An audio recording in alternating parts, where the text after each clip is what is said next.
This past Saturday, you called it. We did an interview a couple months back. Jermell Charlo, Canelo Alvarez. Canelo dominates Charlo. You even texted me before the fight started and said that Charlo was going to get smoked. Right.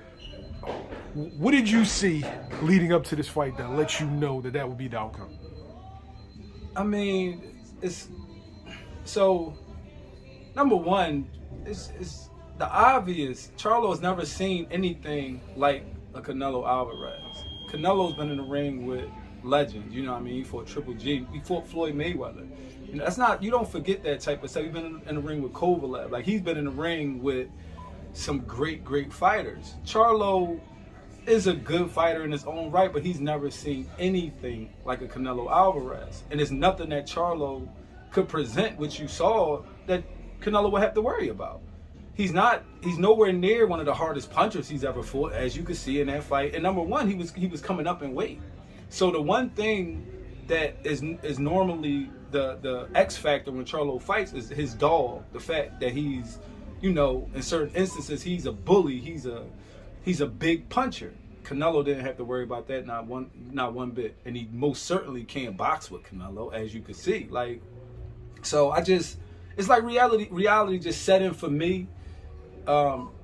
It's while I'm watching him warm up, you know what I mean? I'm just like, this boy can't do nothing with no Canelo Alvarez, man. This is crazy. But what I will say is, I believe that it's gonna make Charlo a monster. I believe that this loss is gonna make him a monster. Like, for these guys like Crawford and you know, these other 154 pounders, it's gonna make him very, very dangerous against those guys. So I will say that. Was the weight the deciding factor, or was it the skill level? I think it was both. It was both. I mean, you could see it. Canelo looked like a gorilla in there. It's like a gorilla and a chimpanzee. You know what I mean? Chimps, no joke. Don't get it mixed up. Anybody that know about animals, you know what I'm saying, about apes, you know a chimpanzee is dangerous, but it's not a gorilla. You could just see the difference. And then the skill set was a big difference too. Like, I was watching a fight with a couple people that don't really, you know, they don't really know boxing. They saying, oh, Charlo's scared. No, he wasn't scared. He just didn't know what to do. It's nothing he could have done. And as a coach, people asking me, like, what would you tell him to do? And it's like, man, listen, I mean, it's no coach in the world that could have coached him to a victory, in my opinion.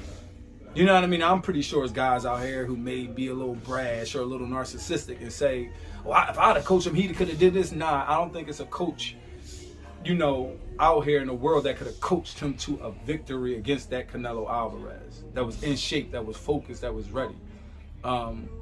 It was the physicality and the skill. It was just too much. It was just too much for him.